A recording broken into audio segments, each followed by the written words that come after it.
जी। और इसे यह पता भी नहीं है कि इसको कहीं से भी मुफ्त में सहायता भी मिल सकती है, सरकारी स्तर पर भी, क्योंकि उसका प्रचार नहीं है। आजादी का यह अमृत महोत्सव मनाया जा चुका, परंतु आजादी से इसको क्या मिला?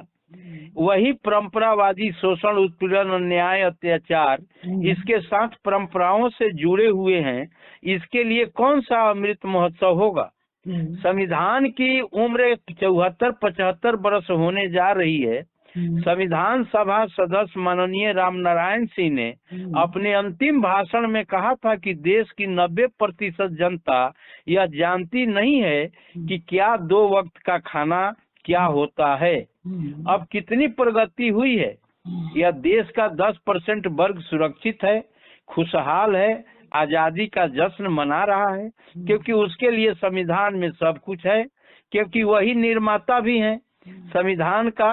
परंतु 80 से 85% वंचित वर्ग था और आज भी है। संविधान ने इस वंचित वर्ग को कोई गारंटी नहीं दिए किसी तरह की, न रोटी, कपड़ा और मकान की, न स्वास्थ्य की, न सुरक्षा की, न रोजगार की।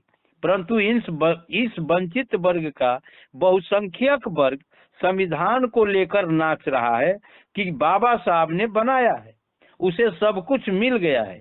और वामसेप, मूल निवासी तथा बहुजन समाज के अन्य संगठन इसको बहुत प्रचारित कर रहे हैं। इसलिए केशवानंद भारती जैसे सुप्रीम कोर्ट के इस जजमेंट को या बहुजन समाज के लोगों का भी समझने का प्रयास भी नहीं करेंगे, क्योंकि इसके लिए एक वर्ग को कोई परेशानी नहीं है। ये पहला पाठ है सर। दूसरा पाठ हम लोगों ने, हमारे गुरुजी ने लिखे हैं कि सुप्रीम कोर्ट केशवानंद भारती का फैसला पोस्ट मैंने कल इसमें थोड़ा लिखा था, आज इसकी अगली कड़ी है। केशवानंद भारती क्यों गए सुप्रीम कोर्ट? क्योंकि इस केस का संबंध संविधान के मूल अधिकार आर्टिकल 19 और 31 से है। इसलिए संविधान निर्माण के विषय में भी चर्चा करना आवश्यक होगा। संविधान के मूल अधिकार के अध्यक्ष माननीय सरदार वल्लभ भाई पटेल थे। संविधान सभा में संपत्ति के मूल अधिकारों के विषय में बहुत बहस हुई। यह भी कहा कि पहले यह पता कर लिया जाए कि संपत्ति को लेने के लिए अगर मुआवजा दिया जाता है तो इसका पता अवश्य करना चाहिए कि संपत्ति वैध है अथवा अवैध, क्योंकि जिन्होंने अंग्रेजों के साथ दिया और देश के साथ गद्दारी की, उनको भी संपत्ति इनाम के तौर पर मिली है। परंतु पटेल साहब ने किसी की नहीं सुनी, न मानी। गोरखनाथ बनाम पंजाब राज्य के एक फैसले में सुप्रीम कोर्ट के जस्टिस हिदायतुल्ला जी ने भी कहा था कि संपत्ति को मूल अधिकार की श्रेणी में रखना एक गलत कदम था, परंतु इसमें कोई कार्रवाई नहीं हुई।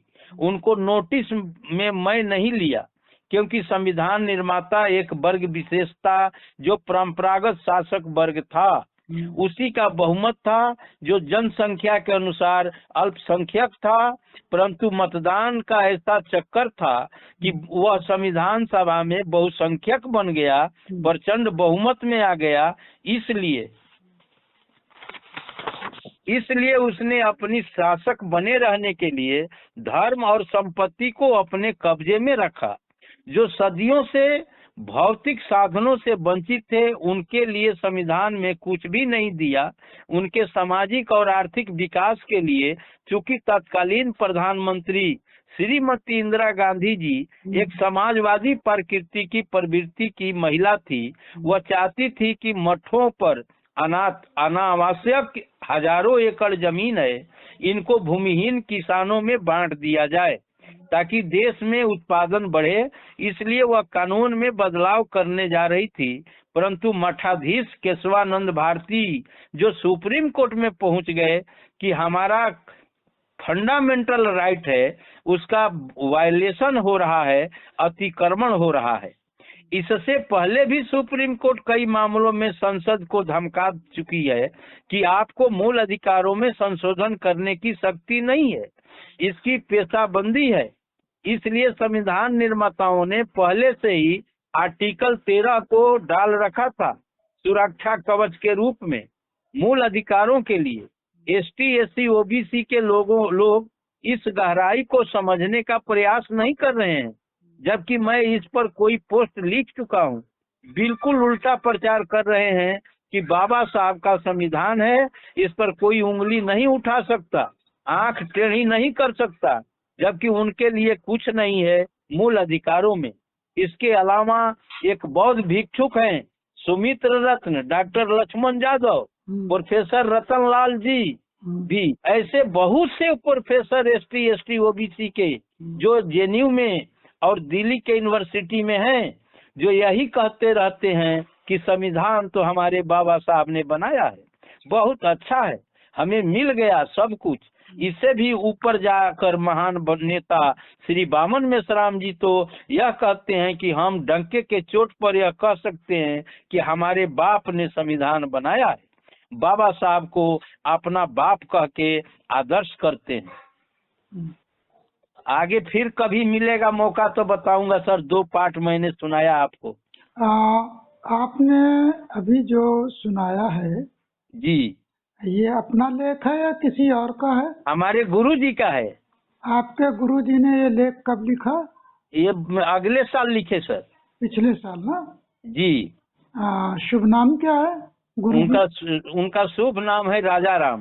राजा राम जी, राजा राम बीएसपी वाले? जी नहीं। हाँ, वो राजा राम है कि मैनपुरी के रहने वाले हैं, आगरा में रहते हैं। मैनपुरी के रहने वाले हैं, आगरा। हाँ, वो पेशे से डॉक्टर थे, मेडिकल चीफ थे जिला के, और वो रिटायर हो गए। आज भी अपना रहने का घर नहीं है सर। अच्छा। और आज भी इसी दशा और दिशा को बताने में लगे रहते हैं सर। यानी उनका संपूर्ण जीवन जो है वो डॉक्टर के प्रोफेशन में बीता, लोगों का खांसी जुकाम ठीक करने के में बीता। अच्छी बात। वो आज से नहीं लगे हैं सर। और उसके बाद उन्होंने संविधान का अध्ययन किया जी, संवैधानिक समितियों का अध्ययन किया जी, और जो देश की जो पीड़ा झलक रही है जी, उसके लिए संविधान को दोषी मानते हुए उन्होंने अपनी बात रखी। अच्छी बात। उसमें जो है क्या कहते हैं, केशव नंदा भारती के केस को प्रमुखता से उन्होंने उठाया। जी, ठीक है जी, आपकी संपूर्ण बात और जो अभी आपने लिखे हुए कथन को पढ़ा उससे यही प्रतीत होता है। अच्छी बात। ठीक, जो अभी आपने मुझे सुनाया उनके संपूर्ण लेख की कुछ लाइनों के बारे में। जी। तो अगर सारी बातें पूरी हो गई हो तो बोलिए। हाँ, तो मैं उस पर कुछ आगे कहूँ। मैं तीसरा पार्ट भी सुना दूंगा। अभी आपको 2 ही पार्ट सुना करके बंद किए हैं, और आप इस पर कुछ अपना वक्तव्य दे देंगे सर तो अच्छा होगा। मैं भी जानूंगा कि कहीं वो गलत तो नहीं दिए हैं। ऐसा है, मैं एक बात फिर कहता हूँ कि जब तक अध्ययन सिस्टेमेटिक रूप से नहीं होता है, पूर्ण नहीं होता है, तो कुछ ना कुछ त्रुटियां रह जाती हैं। और एक ऐसा व्यक्ति जो दूसरे प्रोफेशन में है जी, और फिर वो अपने दूसरे के प्रोफेशन पे अगर टीका टिप्पणी करेगा तो टीका टिप्पणी कभी सटीक नहीं होगी। मैं भी इंजीनियरिंग कॉलेज का छात्र रहा, इंजीनियरिंग कॉलेज का टीचर रहा। उसके बाद जो है मैंने उसको परित्याग किया, सिस्टेमेटिक एलएलबी की, एलएलबी के बाद प्रैक्टिस में, प्रैक्टिस के बाद सुप्रीम कोर्ट का ईओआर की प्रैक्टिस कर रहा हूँ। सुप्रीम कोर्ट में मैंने ट्रेनिंग ली, तब जाके आज जो मैं टिप्पणी करता हूँ वो उसका ढंग अलग है। अच्छी बात। सिस्टेमेटिक में पढ़ाई नहीं होती तब तक चीजें जो है भ्रम की स्थिति में बनी रहती हैं। जी। अब जो केशव नंदा भारती में खन्ना जी ने सिर्फ एक छोटी सी बात कही थी कि जो है कि संविधान में सब कुछ तो बदला जा सकता है परंतु बेसिक स्ट्रक्चर को बदला नहीं जा सकता। इतना कह के बात खत्म हो गई, जजमेंट कंप्लीट हो गया। अब विषय उठा बार बार कि ये बेसिक स्ट्रक्चर क्या है। बेसिक स्ट्रक्चर क्या हुआ, तो इस संदर्भ में जो है कि कह दिया गया कि समय समय पर माननीय सर्वोच्च न्यायालय आपको बताएगा बेसिक स्ट्रक्चर क्या है। हाँ, तो मुख्य चीजें कह दी गई, जैसे चुनाव आयोग, सुप्रीम कोर्ट, कार्यपालिका, न्यायपालिका, वो महाधिवक्ता, ये सब जो आदि आदि बातें हैं, विधायिका, वो संसद, ये सब हमारे जो है उसका जो है बेसिक स्ट्रक्चर का पार्ट है। मोटा मोटा बताएगा और डिटेल में नहीं गए। और डिटेल में कब गए? और डिटेल में गए हैं 1980 के मिनर्वा केस, जो मिनर्वा मिल केस हुआ उसमें गए। मिनर्वा मिल केस का भी जजमेंट बड़ा लंबा चौड़ा है। उसमें उन्होंने पहली बार जो बेंच थी, कॉन्स्टिट्यूशन बेंच थी, उसमें पहली बार डिफाइन किया गया है inter relation between directive principle and fundamental right. मतलब नीति निदेशक तत्वों का संविधान के मूल अधिकारों से क्या संबंध है, उस पर बहुत लंबा चौड़ा जजमेंट है। उसमें लगभग अधिक से अधिक प्रयास किया गया है कि डायरेक्टिव प्रिंसिपल और फंडामेंटल राइट को आपस में समझाने का। वो कोई जजमेंट नहीं है, बल्कि वो संविधान की पुनर्व्याख्या जैसा है, जिसमें जजेस का पूरा प्रयास था कि जो बार बार संविधान को लेकर बातें उठाई जा रही, एक बार लोगों को कायदे से संविधान समझा दिया जाए। तो मैं इस बात को जब भी कहता हूँ तो इस रूप में कहता हूँ कि 40 साल बाद तो लोगों को भारतीय को क्या कहते हैं, 30 साल बाद तो क्या कहते हैं, सुप्रीम कोर्ट भारत के लोगों को, भारत के न्यायपालिका को, भारत की संसद को ये समझा पाई कि संविधान क्या है। 30 साल तक तो सुप्रीम कोर्ट के जज ही आपस में इतना कंफ्यूज रहे कि संविधान कहता क्या है।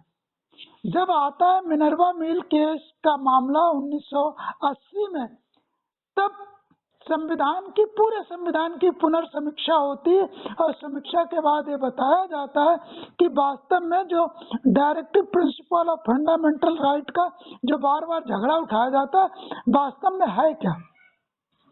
कहीं पर संविधान में इस तरह का नहीं लिखा है कि डायरेक्टिव प्रिंसिपल के संदर्भ में सुप्रीम कोर्ट क्या कहते हैं, टीका टिप्पणी नहीं करेगा। सुप्रीम कोर्ट को अधिकार है, लेकिन कुछ जजेस ने अपनी बेवकूफी से कर रखा है कि नहीं नहीं, वो तो ऐसा फंडामेंटल पर तो आप बात कर सकते हो, डायरेक्टिव प्रिंसिपल पर बात नहीं कर सकते हो। आप फंडामेंटल के संदर्भ में आर्टिकल 32 आपको अधिकार देता, कहाँ मूल अधिकार का वायलेट होगा। अरे मूल अधिकार का वायलेट तो डायरेक्टिव प्रिंसिपल से ही होगा, तो चैलेंज तो जाकर डायरेक्टिव प्रिंसिपल को ही करना पड़ेगा ना। Yes yes. लेकिन वो कहते हैं ना, चैलेंज करना तो था वो फंडामेंटल राइट में करो। तो हम करते तो फंडामेंटल राइट में, लेकिन क्लास तो वहां से भी उठाना पड़ेगा ना। तो ना वहां नहीं कर पाओगे।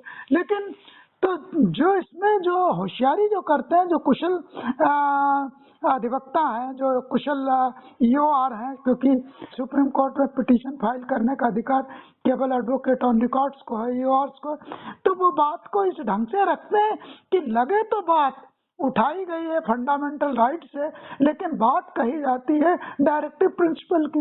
लेकिन ऐसा करता कौन है? ऐसा करते हैं ब्राह्मण कम्युनिटी के लोग अपने कम्युनिटी के हित में। हमारे समाज का कोई EOR है ही नहीं पूरे जो है सुप्रीम कोर्ट में।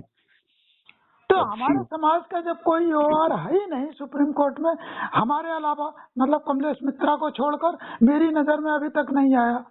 मैं खोज रहा हूँ कि कोई समाज का मिल जाए, डंके की चोट पे मिल जाए तो डंके की चोट पे तो मिला। मैं तो चोर नजरों से भी खोज रहा हूँ कि कोई चोरी से मिल जाए, कि भैया छिपा के रह रहा हो कि मैं हूँ तो भाई मिल जाए, मैं उसको भी खोज लूँ। वो भी अभी तक मुझे नहीं मिला। मैं 2019-20 से लगातार सुप्रीम कोर्ट से जुड़ा हुआ हूँ। और उसको इस तरह के कोई बाबा साहब के पोते या भतीजा भी तो सुप्रीम कोर्ट के वकील है ना सर। सुप्रीम कोर्ट का वकील होना और एडवोकेट ऑन रिकॉर्ड होना दो अलग अलग चीजें हैं। अच्छा। सुप्रीम कोर्ट के यूआर को ही एडवोकेट ऑन रिकॉर्ड को ही रिट फाइल करने की पावर होती है और वही रिट पिटीशन फाइल कर सकता है, अन्य कोई फाइल नहीं कर सकता। और वो भी संविधान की मूल भावना या जो उनकी जो नियमावली है सुप्रीम कोर्ट रूल उसके अनुकूल नहीं। थोड़ा सा प्रकाश डाल दीजिए सर कि इंदिरा गांधी ने केशवानंद भारती केस के अंदर में जो मठ की जमीन थी, उस जमीन को उन्होंने जैसा मैंने पढ़ा कि वो गरीबों में, मजदूरों में या किसानों के बीच में वितरण करना चाहती थी कि ये बंजर जमीन न रहे, इस पर कुछ पैदावार बढ़े, देश हित में होगा। तो ये फंडामेंटल राइट या संविधान के किसी मूल भावना को कहाँ खत्म करता है सर? एक तो स्पष्ट कर दूं जी कि पूर्व प्रधानमंत्री इंदिरा गांधी का उद्देश्य उचित था। यस सर, यही हमारे गुरुजी भी बतलाए कि उद्देश्य उनका सही था। और संविधान की अपनी पेचीदगियां है।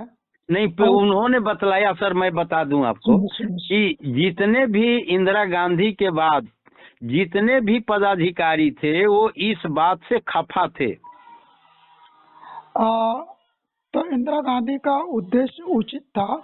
यस। और मैंने कहा ना 30 साल बाद यानी 73 में भी ये बात क्लियर नहीं हो पाई, यानी संविधान बनने के 23 साल बाद भी ये डायरेक्टिव प्रिंसिपल और फंडामेंटल राइट का इंटर रिलेशन सुप्रीम कोर्ट नहीं बता सका।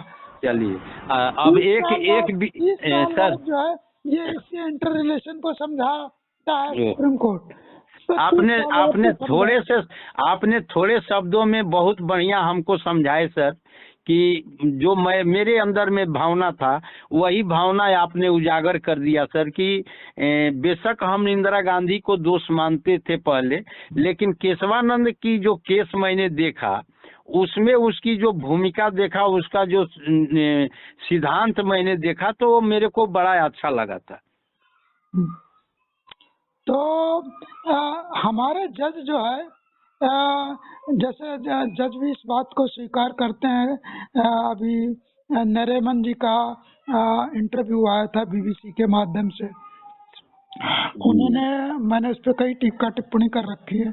एक उन्होंने कहा कि जो बहुमत की सरकार आती है वो कहती हमारे पास बहुमत है, सुप्रीम कोर्ट को हस्तक्षेप नहीं करना चाहिए, मुझे करने देना चाहिए।